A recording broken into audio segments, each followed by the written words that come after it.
नमस्कार दोस्तों, आप सब देख रहे हैं सूर्या स्क्रिप्ट। दोस्तों आज की वीडियो में जो है हम बात करेंगे इंडिया अलायंस के द्वारा जो है बहुत बड़ा कदम लिया गया है। क्या वो उनके फेवर में जाएगा या फिर उनके द्वारा कुछ गलती की गई है? इस बारे में जो इस वीडियो के माध्यम से जो है हम जानेंगे। दोस्तों आप लोगों को पता होगा कि इंडिया अलायंस जिसमें कि देश की जो बड़ी-बड़ी विपक्षी पार्टियां हैं, उन सभी ने जो है एक मिल के जो है एक गठबंधन बनाया है, जिसका कि उन्होंने नाम रखा है इंडिया अलायंस। अब देखिए उसमें टोटल 26 से 28 पार्टियां हैं, जो कि अपने-अपने लेवल पे बहुत बड़ी-बड़ी पार्टियां हैं। चाहे वो कांग्रेस हो, समाजवादी पार्टी हो, आरजेडी, जेडीयू, टीएमसी, शिवसेना, ऐसी तमाम पार्टियां हैं, आम आदमी पार्टी है। तो दोस्तों अब उनके द्वारा है ना, एक जो है बहुत बड़ा कदम लिया गया है। कदम क्या लिया गया है कि देश के टोटल 14 जो बड़े-बड़े पत्रकार हैं, न्यूज़ एंकर्स हैं, उन्हें जो वो बैन कर दिए गए हैं उनके द्वारा। अब देखिए बैन किस तरह से किया गया है? बैन इस तरह से उन्होंने किया है कि इन सभी जो न्यूज़ एंकर्स हैं, उनके शो में जो है उनके पार्टी के प्रवक्ता द्वारा जो है उसमें जो भागीदारी नहीं ली जाएगी। यानी कि उनके शो में वो नहीं जाएँगे, उनके प्रवक्ता नहीं जाएँगे। प्रवक्ता कौन होते हैं? देखिए दोस्तों जैसे आपको पता होगा कि जितनी भी पॉलिटिकल पार्टी होती है, तो आप देखिए उसका जो जैसे कि समाजवादी पार्टी उसे कौन चला रहे हैं? उसके मतलब कर्ता-धर्ता कौन है? उसके कर्ता-धर्ता कौन है? वो है अखिलेश यादव जी। जैसे आरजेडी चले जाए तो वहाँ पर कौन है? तो लालू प्रसाद यादव, उनके बेटे तेजस्वी यादव है। जेडीयू में कौन है? नीतीश कुमार है। उसी तरह जो है आम आदमी पार्टी में कौन है? वहाँ पर अरविंद केजरीवाल है। इंडियन नेशनल कांग्रेस में कौन है? मल्लिकार्जुन खड़गे, सोनिया गांधी, राहुल गांधी, ये सभी लोग हैं। तो अब ये ना न्यूज़ चैनल्स में तो अपना जो है स्टैंड रख रहे हैं, अपनी पार्टी का जो किसी जो मतलब मैटर के ऊपर जो अपना स्टैंड रखने नहीं जा सकते। तो उनके द्वारा जो है ना कुछ लोग नियुक्त किए जाते हैं कि वो जो है उनका जो ऑफिशियल बयान होगा जो कि पार्टी को रिप्रेजेंट किया जाएगा उनके द्वारा। तो अब देखिए हुआ क्या है ना कि उन्होंने कहा है कि ये जो टोटल 14 पत्रकार हैं देश की, वो उनके जो शो होते हैं उसमें जो उनके जो प्रवक्ता हो है वो नहीं जाएंगे, वहां पर भागीदारी नहीं लेंगे। अब देखिए ऐसा क्यों किया जा रहा है? देखिए एक बात तो हम सभी जानते हैं कि चाहे वो कांग्रेस की सरकार हो या फिर करंटली बीजेपी की, तो सभी की सभी पॉलिटिकल पार्टियां जो है अपने अपने लेवल पे जो है मीडिया को चाहती है कि वो अपने कंट्रोल में रखे। इवन जो अभी करंट गवर्नमेंट है उनके द्वारा तो कोशिश की जा रही है जुडिशियरी जो है उसे ही अपने जेब में रखे। हर चीज को जो है मतलब मैनिपुलेट किया जा रहा है। लेकिन अब ऐसा नहीं है कि ये पहली बार किया जा रहा है, इससे पहले भी किया गया है, कांग्रेस की सरकार में भी किया गया है। तो वहां पर जो है ना मेन फैक्टर रहता है मीडिया। मीडिया क्यों? देखिए आप लोग या फिर हम सभी जो है, तो हम सभी जो है न्यूज़ चैनल से जो है सब कुछ जो है मतलब जानकारी इकट्ठा करते हैं। मतलब हमें पता लगता है कौन व्यक्ति अच्छा है, किसने सही किया, किसने गलत किया। अब अगर वही लोग अगर गलत चीज़ हमें दिखाएँ, तो हमें क्या पता क्योंकि हम लोग जो है ग्राउंड रियलिटी तो जानते नहीं है ना हर चीज़ों का। तो इसलिए जो है लोगों को जो है मैनिपुलेट किया जाता है मीडिया पर्सनल्स के द्वारा। जितने भी जो न्यूज़ एंकर्स होते हैं, वो अपने-अपने लेवल पे जो है एक पॉलिटिकल आइडियोलॉजी लेके चलते हैं। पॉलिटिकल आइडियोलॉजी ही नहीं, वो जो है एक मॉनेटरी बेनिफिट भी लेते हैं कई सारी जो पॉलिटिकल पार्टीज है उनके द्वारा। अब देखिए आपको पता होगा कि रिसेंटली जो है मतलब जो एनडीटीवी है, जैसे कि अडानी टेक ओवर कर लिया है, जिसके कारण जो एक बहुत बड़ा बवाल हुआ था देश में कि जो है मतलब मीडिया को जो है सच में जो है दबाया जा रहा है। क्योंकि हम सभी जानते हैं, ऐसा पॉलिटिकल पार्टी जो है, जो भी अपोजिशन में बैठे उनका कहना है कि अडानी और नरेंद्र मोदी का जो बहुत गहरा संबंध है। क्योंकि अब देखिए इससे हुआ क्या ना कि ये जो पॉलिटिकल पार्टीज जो है, ये सब जो बौखला गए हैं। बौखलाए इसलिए है क्योंकि इनकी सुनी नहीं जा रही है। सुनी नहीं जा रही तो इन्होंने जो है मतलब देश के टोटल 14 पत्रकारों को बैन ही कर दिया है। अब देखिए एक बात तो समझिए आप लोग। देखिए ये सभी जो पॉलिटिकल पार्टीज है जो कि इंडिया अलायंस में आए हैं, उनका जो है कई सारे राज्यों में जो उनका सरकार है, चाहे वो बिहार को ले लें हम, दिल्ली ले लें, यहाँ पर जो है वेस्ट बंगाल चले जाएँ। तो ऐसे कई सारे जो राज्य है वहाँ पर जो इनका जो सरकार है। तो अभी जो राज्य होते हैं तो वो जो है अपना-अपना जो है मतलब प्रचार करवाते हैं कि हमने इतना काम किया पॉलिटिकल पार्टीज द्वारा या फिर तो वो देखिए वो सब जो काम करते हैं तो वो करते हैं मतलब सरकारी पैसे द्वारा। सरकारी पैसे किसका? सरकारी जो राज्य के पैसे होते हैं क्योंकि वो जो है एक सर्टेन अमाउंट जो है मतलब लेकिन वो सर्टेन मीन्स करोड़ों में होता है वो अमाउंट वो जो है मतलब अपने प्रचार-प्रसार के लिए यूज़ करते हैं। हमारे देश में जो न्यूज़ चैनल्स होते हैं वहाँ पर जो डिबेट शोज़ होता है मतलब वहाँ पर जो है बहस होती है। तो वहाँ पर जितने भी अलग-अलग पार्टियों के जो है प्रवक्ताओं को बुलाया जाता है, वहाँ पर जो बहस करते हैं, अपने-अपने जो आइडियोलॉजी को अपने-अपने जो मतलब स्टैंड है किसी मैटर को लेकर वो जो वहाँ पर दर्शाते हैं, बताते हैं। तो अब वहाँ पर हुआ क्या है ना कि ये जो इंडिया अलायंस है, जैसे कि आपको पता हो कि इनके जो कुछ अभी 3-4 मीटिंग हो चुके हैं, जिसमें कि तीसरा मीटिंग जो कि मुंबई में हुआ था पिछला 31 अगस्त और 1 सितंबर के दिन, वहाँ पर जो है जब उनका प्रेस कॉन्फ्रेंस चल रहा था, चाहे वो जो है लालू प्रसाद यादव हो, या फिर बिहार के मुख्यमंत्री श्री नीतीश कुमार हो, या फिर जो कांग्रेस के जो नेशनल प्रेसिडेंट है श्री मल्लिकार्जुन खड़गे जी, साथ ही साथ जो राहुल गांधी जी है, इन सभी के द्वारा जो है ना मतलब मीडिया को ऊपर जो है एक सवाल सा खड़ा कर दिया गया था। जैसे कि मैंने पिछले वीडियो में मतलब जब मैंने उस चीज को कवर किया था, वहां पर बताया भी था आप लोगों को कि उनका कहना है कि जो सच में जो देश की जो मीडिया है, वो जो है मतलब उनके द्वारा यानी कि अपोजिशन पार्टी के द्वारा अगर कुछ काम किया जाता है तो वो लोग जो उसे कवर नहीं करते हैं, फ्रंट पेज पर नहीं छापते, चाहे वो लोग अपने राज्यों में कुछ क्यों नहीं कर ले। जबकि हमारे प्रधानमंत्री की जो पार्टी है यानी कि जो बीजेपी है, जो कि अभी सत्ता में बैठी पार्टी है, जिसके प्रधानमंत्री है, वो अगर कुछ छोटी से छोटी चीजें भी करते हैं, उसे जो है बहुत ज्यादा मीडिया कवरेज दिया जाता है, उसे हाइप क्रिएट किया जाता है। तो ऐसा उनका कहना है, और उनका कहना था कि आप लोग जो है उनका अपील किया गया था उनके द्वारा कि आप लोग जो है हमारे बारे में भी थोड़ा लिखिए, हमारी पॉलिसीज के बारे में भी थोड़ा चर्चा कीजिए, हमारे बारे में भी थोड़ा न्यूज़पेपर्स में छापिए। तो अब देखिए उन्होंने किया ना कि पत्रकारों को जो उन्होंने ब्लैकलिस्ट कर दिया है। अब वो 14 पत्रकार कौन-कौन है, कौन-कौन से चैनल्स पे है, इनमें से कई सारे पत्रकारों को गोदी मीडिया के नाम से जानते होंगे, लेकिन कई ऐसे पत्रकार जिसे कि आप जानते नहीं होंगे, जिन्हें कि आपने कौन से न्यूज़ चैनल में वो काम करते हैं, कौन सा उनका शो आता है, उसे आप नहीं जानते। तो थोड़ा-सा जो है मैं उसे थोड़ा-सा विस्तार से बताता हूँ और आगे आपको बताऊँगा कि इंडिया अलायंस के द्वारा ये जो कदम लिया गया लोकसभा इलेक्शन 2024 से पहले, तो क्या ये जो है उनके फेवर में जाएगा या फिर जो है ये सच में जो है उनके लिए जो है खतरनाक साबित हो सकता है। तो आइए शुरू करते हैं कि वो पहला पत्रकार कौन है। जी, पहली एंकर है वो अदिति त्यागी। जी हाँ दोस्तों, ये देखिए ये जो है ना भारत एक्सप्रेस करके एक न्यूज़ चैनल है, उसमें जो ये एक न्यूज़ एंकर है। पहले जो ये आज तक और अभी रिसेंटली जो है जी न्यूज़ को इन्होंने छोड़कर भारत एक्सप्रेस को इन्होंने जॉइन किया है। तो इन ये जो 14 जो एंकर का लिस्ट है, इसमें सबसे पहले इन्होंने जो है अदिति त्यागी का नाम रखा है और उसके आगे अमन चोपड़ा। जी हाँ, जिन्हें कि आप न्यूज़ 18 इंडिया में जो है देखते होंगे। ये जो है मतलब काफ़ी जाने-माने व्यक्ति है मीडिया इंडस्ट्री के जो है भारत की। तो वहाँ पर जो है अमन चोपड़ा को भी जो इस लिस्ट में दूसरे नंबर पे रखा गया है, जो कि न्यूज़ 18 के जो है जो वहाँ पर जो है एक एडिटर है, न्यूज़ एडिटर है। साथ ही साथ इसके अगर हम आगे बात करें तो अमीश देवगन। देखिए न्यूज़ 18 इंडिया के ये भी जो है एक न्यूज़ एंकर है, काफ़ी जाने-माने व्यक्ति है। इसमें जो ये जो इंडिया अलायंस है, उन्होंने जो है इसे जो है तीसरे नंबर पे रखा है कि वो जो है इनके शो पर जो है कभी भी उनके प्रवक्ता जो है अब नहीं जाएँगे। अगर हम उसके आगे बात करें तो वो आनंद नरसिम्हन।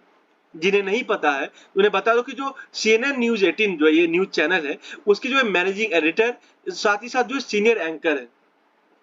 तो और वो जो ये जो है काफ़ी बार जो है मतलब लिखते भी हैं। मतलब जो हमारे जो मतलब आर्टिकल्स वगैरह होते हैं ना, तो वहाँ पर जो न्यूज़ 18 का जो आर्टिकल आता है, जिसमें कि वो चाहे वो पॉलिटिक्स का हो या फिर स्पोर्ट्स के बारे में लिखते भी हैं। तो इनके शो में भी जो है ये जो इंडिया जो अलायंस इसके जो है प्रवक्ता जो है वो नहीं जाएँगे। साथ ही साथ अर्नब गोस्वामी, इन्हें तो आप सभी जानते होंगे as far as I know, क्योंकि देखिए ये व्यक्ति जो है ना, इन्हें हम सभी जो है एक अलग ही इनकी अलग पहचान से जानते हैं। वो अलग पहचान क्या है, अब मैं उसे क्या ही ज़ाहिर तौर पे बताऊँ। लेकिन देखिए इन्हें जो इन्होंने जब बैन किया है ना, तो इसका मतलब ये हुआ कि इन्होंने पूरा जो रिपब्लिक मीडिया नेटवर्क है, जिसमें जितने भी चैनल हैं, अभी इन्होंने रिसेंटली जो है कर्नाटका के एक चैनल जो उसे जो है इन्होंने टेक ओवर किया है। साथ-साथ कई और चैनल्स को इन्होंने टेक ओवर किया है, जो जो रिपब्लिक मीडिया नेटवर्क इनके पूरा जो ये जो समूह है इनके द्वारा। लेकिन ये है कौन अर्नब गोस्वामी? अब देखिए ये सिर्फ जो है उसका सिर्फ एडिटर इन चीफ ही नहीं या फिर मैनेजिंग डायरेक्टर ही नहीं, साथ साथ उसके को फाउंडर भी है। और उसके साथ को फाउंडर कौन है? मैं बता दूं, जी वो है राजीव चंद्रशेखरन। अब ये व्यक्ति कौन है? देखिए अभी जो भारत सरकार जो है यानी बीजेपी की जो सरकार है, उसमें जो है वो व्यक्ति जो है यानी कि राजीव चंद्रशेखर जो है ministry of state for electronics and information technology of India के जो है वो मिनिस्टर है। यानी कि अर्नब गोस्वामी के साथ साथ जो उनका भी स्टेक है इसमें। यानी कि इसका मतलब ये हुआ कि वहां पर जो बीजेपी की आइडियोलॉजी बिल्कुल थोपी जा रही है, क्योंकि बीजेपी को नेता है ना राजीव चंद्रशेखर। साथ साथ आपने देखा होगा कि अर्नब गोस्वामी का इनका जो रवैया रहता है ना, सच में मुझे भी पसंद नहीं आता। कई बार तो ये क्या करते हैं ना कि पाकिस्तानी लोगों को बुला लेते हैं अपने शो पर और खुद बोल लेते हैं, बकवास करके उन्हें पका देते हैं और उनका जो उनकी जब टर्न आता है उन्हें जो पूरा माइक को वो जो है बंद कर देते हैं, म्यूट कर देते हैं। तो सच में जो ये बहुत खराब बात है। लेकिन जो इंडिया अलायंस द्वारा जो है इन्हें भी जो है बैन कर दिया गया है। मतलब अब ये ऐसा समझिए कि पूरा जो रिपब्लिक समूह है उसे ही बैन कर दिया गया है। साथ ही साथ जो अशोक श्रीवास्तव, अब ये व्यक्ति कौन है? ये जो है ये एंकर है डीडी न्यूज़ की। और डीडी न्यूज़ क्या है? वो सरकारी न्यूज़ चैनल है, जैसे कि प्रसार भारती, जो कि वापस एक ऑटोनॉमस बॉडी है गवर्नमेंट ऑफ इंडिया की, जो कि जो भी मतलब मीडिया रिलेटेड जो भी चीजें होती है उसे वो कंट्रोल करती है, मैनेज करती है। साथ ही साथ जो भारत सरकार की जो मिनिस्ट्री ऑफ इंफॉर्मेशन ब्रॉडकास्टिंग है, उसका भी बहुत ज्यादा स्टेक है डीडी न्यूज में। मतलब ऐसा समझिए जो है सरकारी न्यूज चैनल है। यानी कि इसका मतलब ये हुआ, जब भी अगर इंडिया अलायंस अगर सरकार में आती है, बिल्कुल जो है अशोक श्रीवास्तव को, अभी तो फिलहाल ये बैन ही किए हैं, इन्हें जो है अपना जो है जॉब से भी जो हाथ धोना पड़ेगा। उसके आगे चित्रा त्रिपाठी, जी हाँ चित्रा त्रिपाठी, जो कि आज तक में बहुत ही जानी मानी एंकर है। लेकिन मुझे बहुत थोड़ा सा ताज्जुब हुआ क्योंकि इन्होंने चित्रा त्रिपाठी को बैन किया है, जबकि अंजना ओम कश्यप जैसे कई और तमाम जो आज तक में जो पत्रकार है उन्हें बैन नहीं किया। खैर और एक पत्रकार है, उसे मैं आपको आगे बताऊंगा। लेकिन चित्रा त्रिपाठी को इन्होंने बैन कर दिया कि अब इनके शो में जो है कोई भी जो इंडिया अलायंस के जो भी उनके जो मतलब प्रवक्ता होंगे वो नहीं जाएंगे वहां पर, अटेंड नहीं करेंगे, अपना जो व्यूज नहीं रखेंगे चित्रा त्रिपाठी की शो। और रिसेंटली आपको पता होगा जब देश में G20 सम्मेलन हुआ था, तो चित्रा त्रिपाठी ने जो है मतलब नरेंद्र मोदी जी से पूछ भी लिया था कि मतलब मोदी जी, मतलब सभी लोग बात करें कि G20 की सफलता के बारे में, आप भी थोड़ा उसके बारे में बताइए। तो क्या मतलब उसके कारण जो है इंडिया अलायंस वालों ने इन्हें बैन किया है। क्योंकि मुझे जहां लगता है ना कि अंजना ओम कश्यप से तो ये ज्यादा बीजेपी की भागीदारी नहीं करती, तो वहां पर अंजना ओम कश्यप को रह देना और यहाँ पर जो चित्रा त्रिपाठी को बैन करना, मतलब अब किस तरह से उन्होंने सोचा मुझे समझ नहीं आ रहा है। लेकिन अगर हम आगे बात करें तो वो है गौरव सावंत। देखिए ये जो है ना इनका ये एंकर है, साथ ही साथ मैनेजिंग एडिटर है किसके, वो देखिए इंडिया टुडे की।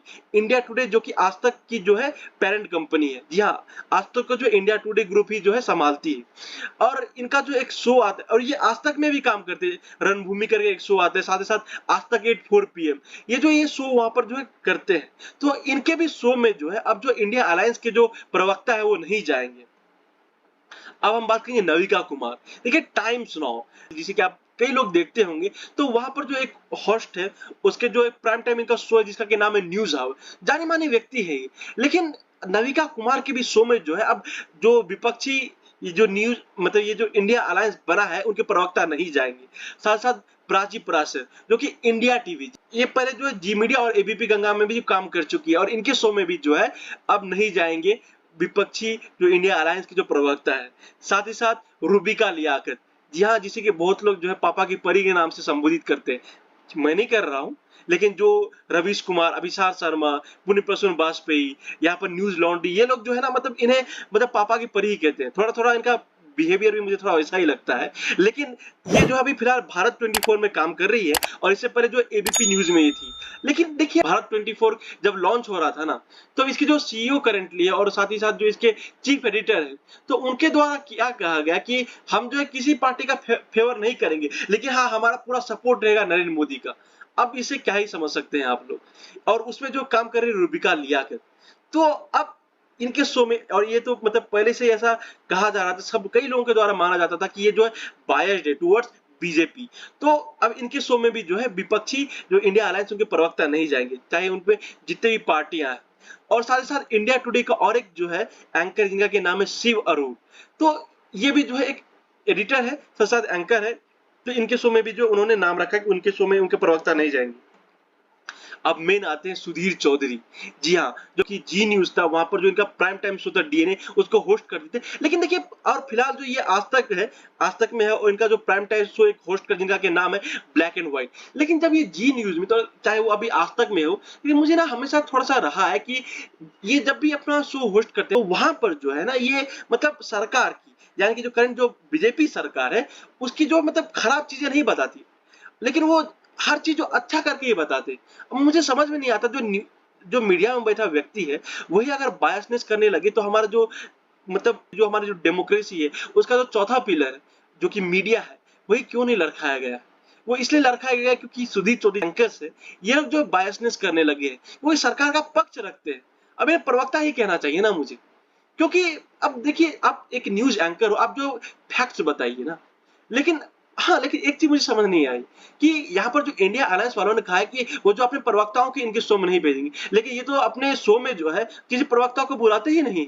हाँ, मुझे यहाँ पर समझ नहीं आया कि उनका मतलब इनको अगर बैन ही कर रहा है तो आप सीधा ऐसा करें कि इन्हें हम बैन कर रहे हैं कि आप इनके शो में हमारा कुछ नहीं होगा।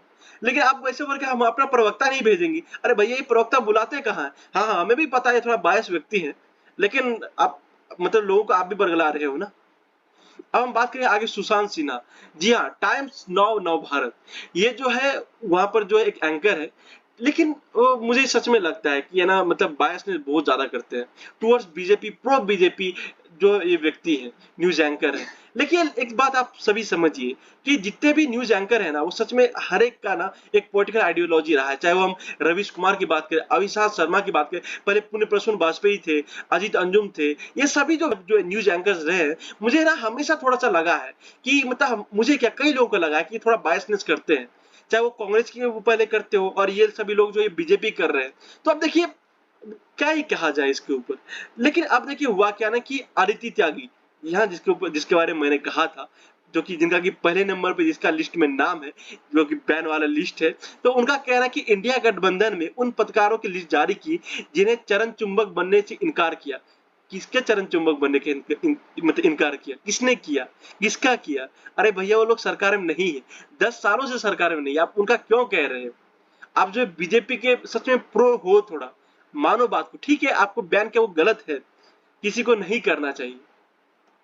साथ साथ अगर हम इंडिया टीवी की बात करें, तो उनके द्वारा भी जो है एक ट्वीट किया गया, जिसमें कि कहा गया कि जो रजत शर्मा जी है, जो कि एज यू ऑल नो कि वो जो है मतलब बहुत जाने माने व्यक्ति हैं, तो उनके द्वारा कहा गया है कि देखिए, मैं 40 साल से मीडिया में हूँ, राजनीतिक दलों द्वारा इस तरह का जो है बॉयकॉट पहले कभी नहीं देखा। लोकतंत्र और संविधान की रक्षा करने का दावा करने वाले ने जो है मीडिया की स्वतंत्रता पर जो है आघात किया है। किसके ऊपर आघात किया है, समझिए आप लोग ना थोड़ा सा, कि अभी वो लोग सरकार में तो है नहीं, तो किसने नहीं किया? और आप लोग देखिए, एक चीज बता दूं आपको, जब एनडीटीवी थी, जब बीजेपी आई थी सरकार में 2014 में, तो उन्होंने भी बैन किया था। ऐसा नहीं कि पहली बार ये लोग जो है इंडिया अलायंस वाले पहली बार जो है मतलब किसी जो मतलब मीडिया समूह के ऊपर गाज गिरा रहे हैं। लेकिन अब देखिए इसके कारण ना, अब देखिए जितने भी इसमें पॉलिटिकल पार्टीज है, चाहे इंडिया अलायंस में जैसे कि आम आदमी पार्टी है, उनके द्वारा भी जैसे ट्वीट किया गया, साथ ही साथ जो है आरजेडी के द्वारा, इवन लालू प्रसाद यादव ने इसे जो है, जब मुंबई में जब उनका प्रेस कॉन्फ्रेंस हुआ था इंडिया अलायंस का, तो वहां पर जो है इस चीज को उन्होंने उजागर किया था, तो उन्होंने भी इस चीज पर ट्वीट किया है। साथ साथ सुप्रिया श्रीनेट, ये कौन है? इन्हें आप सभी जानते होंगे लगभग, जो कि कांग्रेस की जो है राष्ट्रीय प्रवक्ता है। इनका कहना है कि विडंबना देखिए, जो नफरती एंकर दिन भर धार्मिक उन्माद की आग में घी डालते हैं, सरकार की विफलताओं पर सवाल करने के बजाय उसकी ढाल बनकर खड़े हो जाते हैं, एक विचारधारा विशेष का जो है एजेंडा आगे बढ़ाते हैं, सत्ता और जो संसाधन के सामने नतमस्तक रहते हैं, इस बात के लिए विपक्ष को दोषी ठहराते हैं। पत्रकारिता की जगह चाटुकारिता की पराकाष्ठ पर पहुंचे हुए व्यक्ति हैं। अब देखिए, ये बात तो सही है, मुझे भी लगता है, और मुझे लगता है आप सब में से कई लोगों को भी लगता होगा कि सच में जो है ना, मतलब सरकार की विफलताओं को छोड़कर जो मतलब जो मेन चीजें हैं देश में, जिसको बहस होना चाहिए, उसे छोड़कर ना मतलब फालतू में जो है बरगलाया जा रहा है लोगों को, मतलब लोगों को मैनिपुलेट किया जा रहा है तरह तरह से मीडिया कर्मी द्वारा। ये बात तो सच्ची है, इसमें कोई मतलब दो राय नहीं है। लेकिन यहाँ पर इंडिया अलायंस को अगर जीतना है ना दोस्तों, मुझे लगता है उनकी तरफ से बहुत बड़ी गलती हो गई। गलती क्यों हुई? क्योंकि देखिए, पहले तो लोग जो है पीठ पीछे चुप चुपे करते थे, अब वो लोग जो है सामने से आकर सीधा बात कहेंगे, और वो इंडिया अलायंस को मुझे नहीं लगता ज्यादा तवज्जो भी दे। तो न्यूज चैनल्स है, उनको उनके जो पत्रकार जो है, उनको अगर बैन किया गया है, तो मतलब थोड़ा बहुत तो मतलब इफेक्ट पड़ेगा ही। जो भले ही इन्होंने कहा है कि हम न्यूज चैनल्स को नहीं, बल्कि कुछ न्यूज एंकर्स को बैन कर रहे हैं, लेकिन बट यहाँ पर जैसे कि मैंने आपको उदाहरण बताया कि रिपब्लिक टीवी, तो अगर मतलब उन्होंने बैन किया, तो मतलब रिपब्लिक टीवी को वो जो पूरी तरह से बॉयकॉट कर रहे हैं। साथ साथ ये सभी जो न्यूज एंकर्स है, तो ये लोग देखिए मतलब बहुत बड़े न्यूज एंकर्स अपने आप में, तो इनके शो को पूरी तरह से बॉयकॉट करना, मतलब आप इस तरह से मतलब संदेश दे रहे हैं कि आप जो है मतलब इन सभी जो न्यूज चैनल्स उसे भी थोड़ा बहुत जो है बॉयकॉट करने की कोशिश करेंगे। पवन खेरा, ये कौन है? ये है मीडिया हेड किसके, इंडियन नेशनल कांग्रेस का। इन्होंने भी जो इस लिस्ट को जो है जाहिर किया। अब लेकिन मुझे क्या ही कहूं, क्या ये लोग भूल गए हैं कि जब इनकी सरकार थी, इनके दौर में जो इमरजेंसी लगा इंदिरा गांधी के समय में, उसके बाद जब इनकी सरकार थी, ये लोग भी जो है मीडिया को प्रेशराइज किए हैं। ऐसा नहीं है कि ये लोग जो मीडिया को प्रेशराइज नहीं किए, लेकिन ये लोग आवाज उठा रहे, लेकिन सही आवाज उठा रहे हैं। ऐसी बात नहीं, आवाज उठाना भी बहुत जरूरी बात है, जो कि मीडिया का जो उनका काम, उसे याद दिलाना भी बहुत सही बात है। क्योंकि अदरवाइज क्या होगा, अदरवाइज जो सत्ता में बैठे लोग वो जो है मीडिया का शोषण करेंगे, हमारा शोषण करेंगे ना। अब लेकिन अब उसके बाद क्या हुआ कि जो बीजेपी है, उनके द्वारा भी जो उनके ट्विटर हैंडल पे जो ट्वीट किया गया, क्या कहा गया कि घमंडिया गठबंधन में शामिल इंडी अलायंस के दलों द्वारा पत्रकारों को बहिष्कार और उन्हें धमकाने का जो लिया गया निर्णय वो घोर निंदनीय और भर्त्सनीय है। मतलब क्या ही कहा जाए अब इसमें मतलब बीजेपी वाले कह रहे हैं, ये वही बीजेपी है जो कि 2014 में जब इनकी सरकार आई तब इन्होंने जो है मतलब जो एनडीटीवी है उसे इन्होंने जो बॉयकॉट कर दिया था। उन्होंने कहा था कि ये लोग जो है मतलब हमारे खिलाफ बोल रहे हैं, और रवीश कुमार तो उनका तो एग्जाम्पल हम सभी को पता ही है। साथ साथ अमित मालवीय, ये कौन है? ये जो है जिस तरह से पवन खेरा है इंडियन नेशनल कांग्रेस के जो मीडिया है, उसी तरह ये जो बीजेपी की मीडिया है। तो इनका कहना है कि जो इंडिया अलायंस है तो उनके द्वारा जो ये जर्नलिस्ट का जो नाम जो रिलीज किया गया है, तो वो लोग जो है अपोजिशन पार्टी की जो है मतलब एक मतलब क्या ही कहा जाए उसे, मतलब अगर कायरता का उन्होंने जो नाम दिया गया है। उन्होंने कहा कि इन्हें जो है मतलब मीडिया के जो बैच को ऑनर करना चाहिए। लेकिन मुझे लगता है ये लोग भूल गए कि जो स्मृति ईरानी, उन्होंने जो है अभी रिसेंटली कुछ समय पहले की बात है, जब जो है दैनिक जागरण के एक पत्रकार ने उनसे सवाल पूछा तो उस तरह से भड़क गई कि उनका जो नौकरी ही खा लिया उन्होंने। तो क्या वो उनसे जो है इस तरह का सवाल पूछेंगे? ये वही स्मृति ईरानी है जो कि जो है मतलब बहुत बड़ी बड़ी बातें करती, बहुत बड़े बड़े धरना करती थी, महिलाओं की बात करती थी, जन जन की बात करती थी। लेकिन उनके राज्य में वो क्या कर रही है उसे अब क्या ही बताया जाए। लेकिन देखिए एक बात तो आप सभी भी समझिए, इंडिया अलायंस के द्वारा मुझे लगता है ये जो निर्णय किया गया है ना, वो सच में मुझे थोड़ा सा निंदनीय लगता है और थोड़ा सा उनकी तरफ से गलती भी लगता है। क्योंकि ये देखिए आप जो है ना मतलब जिस तरह से आज तक के मैंने कई पत्रकारों का नाम कहा, साथ साथ जो टाइम्स नाउ जो है उनके पत्रकारों का नाम कहा, इंडिया टुडे जो कि आज तक को संभालती उसके कई पत्रकारों का नाम कहा। तो मतलब क्या ये हुआ कि ये जो इंडिया अलायंस की जितने भी पॉलिटिकल पार्टीज है, जिसमें कि Samajwadi Party, Aam Aadmi Party, Shiv Sena, RJD, JDU, Indian National Congress जैसी तमाम पार्टियां हैं, क्या वो लोग जो है इन सभी मीडिया समूहों को जो है प्रचार भी देना बंद करेगी? अगर वो प्रचार देना बंद करते हैं तो क्या आपको लगता है कि ये जो मीडिया ग्रुप्स है उनको जो कवर करेगी? एक तो पहले से बहुत कम कवरेज दिया जा रहा था उनके बारे में, उल्टा सीधा बात किया जा रहा था। क्या आपको लगता है कि 2024 इलेक्शन जो कि लोकसभा का होना है, उससे पहले जो इंडिया अलायंस के द्वारा ये जो कदम लिया गया है ये जो है उचित है? क्योंकि ये वही मीडिया गन वाले लोग हैं जो कि किसी व्यक्ति को या फिर किसी पार्टी को जो है हीरो भी बनाते हैं और उन्हें जो विलेन भी बना देती है। तो यहाँ पर तो बहुत बड़ा फैक्टर जो पैसे का भी होगा। तो क्या ये न्यूज एंकर जो कि पहले पीठ पीछे जो काम करते थे, अब वो सामने आकर जिस तरह से उनकी अगर सीधा तरह से बुराई करना शुरू कर देंगे, तो आपको लगता है कि इंडिया अलायंस जो कि थोड़ा सा पावरफुल लग रही थी, क्योंकि यहाँ पर बहुत सारी विपक्षी पार्टियां जो साथ में आई थी, क्या वो आपको लगता है उतनी पावरफुल जो है लोगों को दिख पाएगी? ग्राउंड रियलिटी जो उतना लोग ये लोग जो है मीडिया वाले दिखा पाएंगे, दिखाएंगे? तो ये जो है आप लोगों के पास भी सवाल है, और आपको क्या लगता है कि ये जो है उचित काम है? और लेकिन हाँ, इससे मुझे लगता है ना रवीश कुमार, अभिषेक शर्मा, पुन प्रसून वाजपेयी, अजीत अंजुम, न्यूज लॉन्ड्री जैसे ये सभी जो व्यक्ति है, ये सभी जो कुछ मीडिया वाले लोग हैं, ऑर्गेनाइजेशन है, इनको बहुत ज्यादा खुशी हुई है। तो क्या मैं इससे या फिर आप लोग जो इससे अनुमान ऐसा लगा सकते हैं कि या इंडिया अलायंस वाले जो उनके ओर जो है ज्यादा मूव कर रहे हैं, क्योंकि उनकी फॉलोइंग जो है मिलियंस में। तो क्या ये जो मतलब इस बार जो 2024 की जो लड़ाई होगी, जो सोशल मीडिया पे जो लड़ी जाएगी, मतलब जहां पर पहले जो है मेन स्ट्रीम मीडिया में होती थी, वो जो अब सोशल मीडिया पे चला जाएगा, ये जो बहुत देखने वाली बात होगी, दिलचस्प बात होगी। So that's all guys. अब आपको क्या लगता है, क्या ये उचित कदम है, उसे जो है प्लीज कमेंट करके बताइए। That's all, thank you so much.